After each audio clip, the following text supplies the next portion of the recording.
Your world is an ashtray. Alrighty, let's go. Good morning, everybody. How you doing? My name is Louis Vuitton. There we are. So, let me open the stream by acknowledging the traditional custodians of the land from which I'm coming to you live from, which would be the Wurundjeri people of the Kulin Nation. I'd like to pay my respects to their elders, past, present, and emerging. Welcome any Indigenous people joining us today. So, here we are again, once more, into the breach. Oh, had a little bit of a lazy day yesterday. Streaming every day is a bit of hard work, so hey, it would mean a lot if you would chuck me a follow, head over to YouTube and subscribe to me over there, and then maybe even jump over to Twitter, follow me and join the Discord through the link down below. We also, as you will see on the screen, have our daily dono goal to buy me a pizza. You can donate through Streamlabs/Louis Vuitton. It would mean a lot. Let me bring the stream up and then we'll be good to go. Now, if you're a little bit on the fence, let me give you an idea of what we have in store. So, as you can probably tell, I'm not American myself. However, I'm an Australian YouTuber who likes to talk about American politics and Australian. Probably more familiar with American than Australian. Because, I mean, here's the thing. There's only so much of an audience you can get from talking about Australia. We don't have any big left-wing Australian YouTubers over here, but still, even though that niche hasn't been filled, the majority of online discourse is centered around America, because, you know, America's the center of the universe. So, I stream early my time, doing a more American-centric stream, and then evening my time for more Australian-centric stream, at least once a day, prioritizing the American stream, because, you know, gotta stay in the algorithm. So yeah, I'm a left-wing progressive. I like to talk about things like workers' rights in particular, minority rights, focusing primarily on Indigenous and trans rights. I like to talk about masculinity as well on the channel. I haven't focused on that in a while, but I do have a couple of videos that I'm planning to make this week, actual prepared content, which will dive a little bit into the topic, so hopefully that'll make up for it. Very excited for both of them. In fact, I've got 3 videos in total planned to make. One of them I've been promising for ages, about Amazon, which I promise is actually coming now. And then, no spoilers on the other 2, but I mean, as I said, they're in some way related to masculinity. There'll be a good time. So yes, that's what yesterday I had a very lazy day. I've had a very busy weekend, so yesterday I just had to have a little bit of some me time. So today, throughout the rest of the week, that's what I'm going to be planning. Working on the pre-production phase. Film them this week, and then try and get them out by the end of the week, which definitely possible. Yeah, it's going to be fun. It's going to be a good time. Excuse me. I want to try and knock them all out in this week.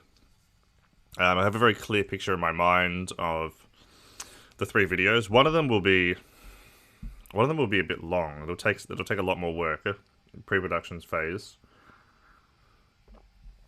and post, actually, because unlike just about almost all the videos that I make on my channel and post, it's going to involve inserting graphics and videos and such in the post-production phase, so that'll be obviously, you know, it'll add more work, because, you know, it'll be pulling all of those images and videos and stuff, and then it's more work editing it in together. But it'll be worth it in the end. I'm really excited to put that video out. In terms of the pre-production phase, I have a very clear idea of how I want it to look. I still need to write the script, but I have a very clear image of the flow of the story in my mind.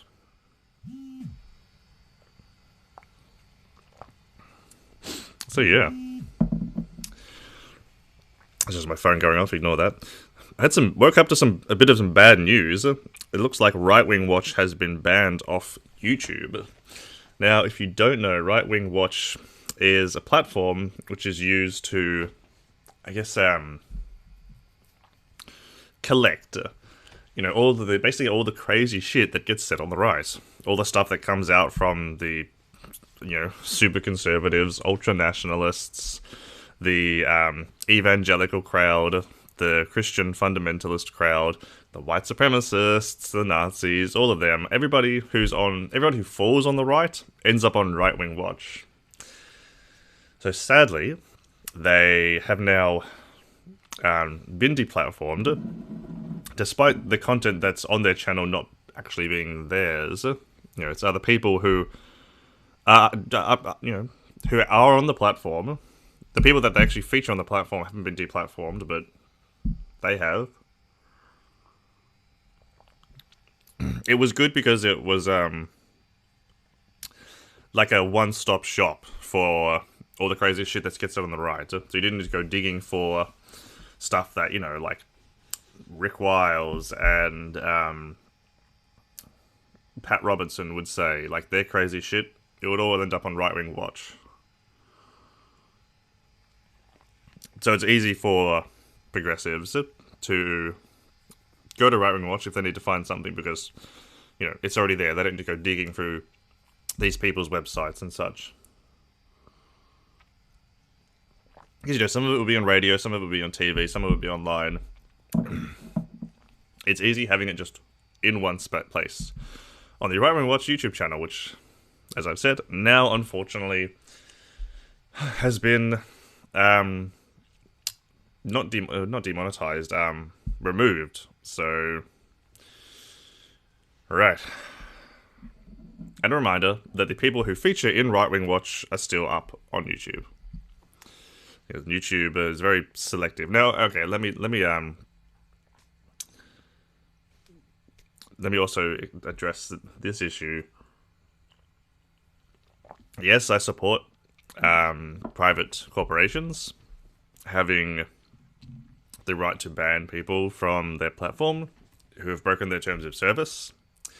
Now, if it has been deemed that Right Wing Watch broke the terms of service, then sure. However, I have a problem with Right Wing Watch being deleted when the people that they feature in their videos still have a platform. So if you're going to remove Right Wing Watch, then remove the other people who they spotlighted as well. That's the problem I have with it.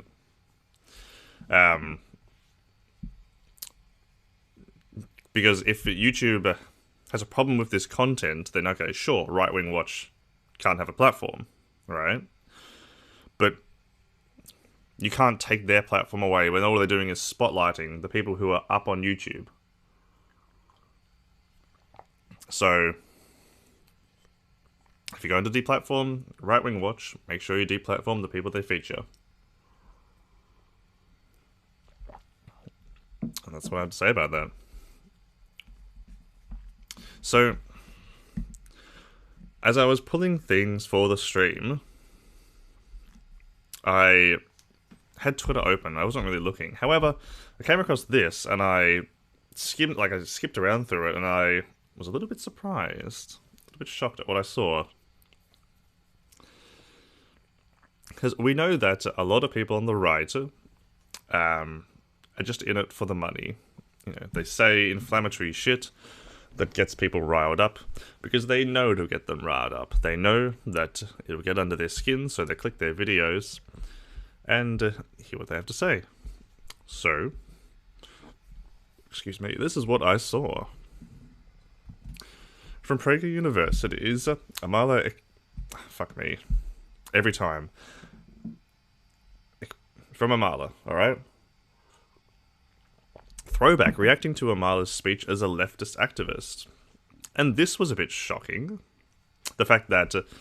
I knew her story a little bit as that she was a progressive, but I didn't realize she was an actual activist. And from what when I was skimming around, from what she talked about, it was some pretty far left stuff, so I don't think that someone goes from, at least what I heard, the opinions expressed in this video, to denying the police are racist, denying systemic racism, and ending up on Prague University. I think you could only do that with a financial incentive. However, let's watch and learn and see if maybe what she said could be deemed in some way, inconsistent, where we could maybe understand why she would join Prague University. Oh god, why is Trump trending? Anyway, let's learn.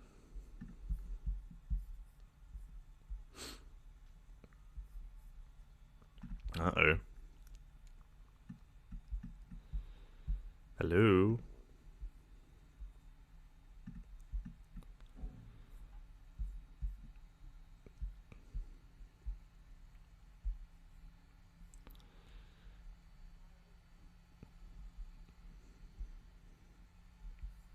Okay, well, perhaps not. Damn. PragerU over here with some leftist tech. Oh well. I wasn't really that fussed. Like, I'll give you, like, from what I skimmed around, I'll give you a bit of an idea of what she talked about. She talked about how, like, she actually named problems in the system of policing, named problems in the system with the prison system. Talking about how, like, Dylan Roof, for instance, was deemed psychologically sound and allowed to go free. So that he could then go, was allowed to, well, not allowed, but, like, because of that, he was able to go free and go commit murders. So, the thing about the term grifter is that it gets thrown around so much. I've seen people online say that a grifter is basically anybody who disagrees with me, which, yeah. And that seems to be, in most part, either like anybody who disagrees with me or anybody whose opinions I don't like. And that seems to be how it gets used, which is really, I mean, it's not great because it's a good term, but when people misuse it, the definition gets muddled. Now, what the actual definition for grifter is, which is how the only time I would invoke it is in this context, somebody who lies about their beliefs for usually financial gain. So, take somebody like Isaac Butterfield, who's admitted that he doesn't care about all of the culture war bullshit he talks about. He just does it because he knows it'll get clicks. Same thing for Steven Crowder. Like, Blair White said that Steven Crowder really doesn't really have strong views on trans people. He just makes videos about it because he knows that, like I said before, it'll get people riled up and they'll click on his videos. See, some people like, I wouldn't call Tim Pool a grifter. I think Tim Pool is a genuine believer. If you genuinely believe the bullshit that you spout, then you're not a grifter. It's like when people say that, call that Vosh a grifter. It's like, that's another definition that people use grifter to mean somebody that makes money. I mean, if Vosh is a grifter, then he's certainly in it. He's playing the long con because he's been saying the same stuff for years now. So, yeah, when's it gonna slip? There's a lot more money on the right than there is the left. I can tell you that. Which is why Amal is over there working with a company that's funded by oil billionaires. So I don't know her story. I don't know what goes on in her mind. However, I don't see how you go from anti-police, advocating against systemic racism, over to Prager University, if there's not a financial incentive. No one who's at that point in their ideology goes over and abandons that based on anything other than financial gain. Because nobody looks at the argument. If you're at that point, when you're addressing those issues, nobody at that point looks at the arguments being put forth by the right and is like, huh, this is actually makes more sense than what I've been talking about.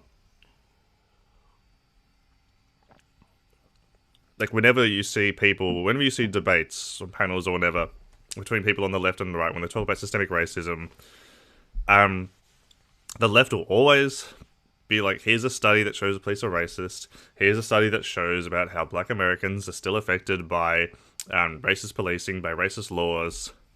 And the conservative response is basically, nah. That's it.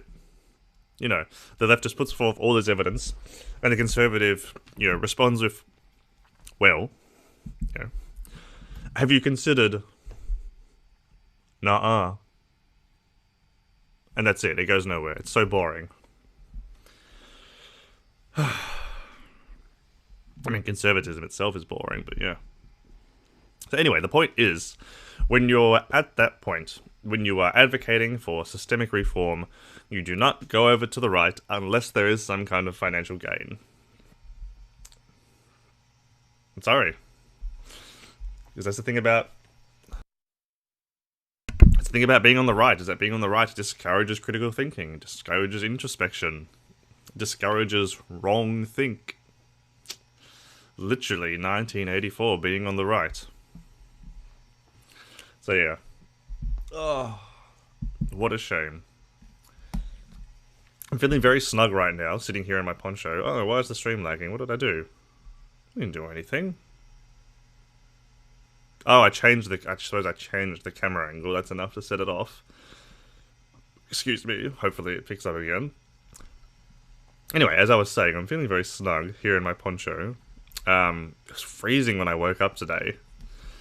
And sadly, over on the Pacific Northwest, the temperatures are still over 100, over 110 in some places, which is like even getting as high as like 112, 115 some days in some places, which is absolutely stuffed.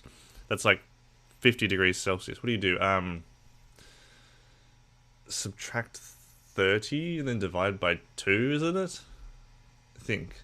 So I think that's it. So 112 minus 30. Oh, that's hot. That's like 45 degrees. That's stuffed. Actually, I had it on stream yesterday. Let me bring up the weather, because I added Oregon. Let's have a look. Right now, in Tualatin, Oregon, it's 45 degrees. That is... oh. How dry is it? Oh, okay, 15% is not bad. Far out. Oh, sunset 9 PM. Oh my god, that is... I wonder what way the wind is blowing. Oh man. I feel so bad for the people on the West Coast. That is horrible. That's stuffed. Everybody in Oregon, Washington. Oh man. It was really cold when I woke up, which is why I streamed a little bit later, because I just couldn't get out of bed. It was so cold. It was too snug in my bed. So hey, I would happily split the difference between y'all. Man, that's fucked up. And it's only happening because of climate change. Well, it's not only happening, but like... oh, actually... yeah. Anyway, though, you can get used to it. You can get used to seeing more heat waves like this, more ice storms like in Texas, more bushfires like in Australia. Yeah, you can get used to seeing that a whole lot more in the future as climate change continues to worsen and we do not take steps to meaningfully address the problem.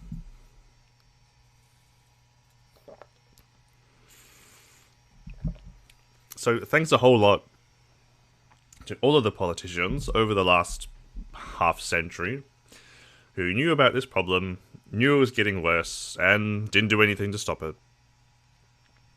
See, when progressive talk about the end of the world through climate change, it makes it sound like, like this one-time event. Conservatives will mock leftists and progressives and say, like, oh, you're telling us the world's going to end in 10 years' time? Or that 10 years' time keeps getting pushed back. Because, you know, how many articles have come out that have said, like, you know, scientists warn, you know, like, last 10 years, last 5 years to do anything about climate change. They've been saying that since, like, the 70s. You could probably actually go back earlier and find an article. The thing about that, though, is that there's not going to be, like, this one-time event when the world ends. It's going to get progressively worse, and we're already starting to see that. Like the Gulf in America, you know, like down by Louisiana, whatever states, yeah, like Louisiana, Florida, down that area, they had like 9 hurricanes last year or something insane. So you've got, you know, existing weather patterns getting worse. Bushfires in Australia, crazy polar tempests coming down to places like Texas. I mean, that's the thing, like, Texas is better suited for the heat wave on the Pacific Northwest. The Pacific Northwest is better suited for the ice storm that hit Texas. But here's the thing, I mean, the weather's going to be unpredictable. This is climate change, it's only going to get worse. Bushfires, floods, hurricanes, heat waves, ice storms. It's only going to get worse. And worst of all, it's not going to be seen as the end of the world, because it's not this one-time cataclysmic event like day after tomorrow or something. It's going to be events like this that affect a state or two that get progressively worse, and in the meantime, it is the average everyday person who misses out. This is not even talking about the less like underdeveloped countries or less developed third world countries. We're talking about like a country like America, which has admittedly not as great an infrastructure as some other first world countries. However, it's still the richest country. You know, like, it's going to be a very different situation when we're talking about disasters like this happening in the third world. Like, think of how bad that Thailand was hit after the earthquake the tsunami in, was it 2003? Or what about the earthquake in Haiti? Think about that. Like, first world countries have the infrastructure and the resources to address these calamities. But it's going to be the third world that's really hit harder. And this leads into a conversation about eco-fascism as a wet bulb temperature, which is like the temperature that your body can it's the level that your body can sustain its temperature at. Because the world's getting hotter, it's getting harder for people to regulate their temperature, so we're going to see mass migration from the global center into the global north and towards the global south, like Australia and New Zealand. And that's only going to lead into a larger level of immigration than what we're seeing now. I mean, we have people coming in by the tens, hundreds of thousands, maybe not even. How about when they're coming in the hundreds of millions? Because look at what 5 million immigrants did to Europe. Like, 5 million immigrants came to Europe, and that sent the country hurtling towards fascism, isolationism. So, if 5 million did that, how about 500 million? That's going to be fun. Uh-oh. Oh my god. Okay, well, The stream is lagging quite a bit. Well, not quite a bit. It's lagging worse than it's lagging. I did have some more things I wanted to cover, but I'm not going to be able to do it if it's in this condition. So I'll cover the rest of this stuff tomorrow, or maybe tonight. It depends. Probably tomorrow. So if you enjoyed this little bit of a crazy rant, and hey, it would mean a whole lot if you would subscribe to me over on YouTube, follow me on Twitch, follow me on Twitter. I was about to say follow me on Tinder. What? Join the Discord through the link down below. If you have any extra dollars lying around, then hey, follow the link. And yeah, stay tuned for those prepared content that I'm putting out this week. So make sure you jump over to YouTube and subscribe to me there, so you'll be ready for it. But in the meantime, yeah, thank you all for watching. Stay safe, especially to everybody in the Northwest. Oh my god. Enjoy your union, alright? Love you all.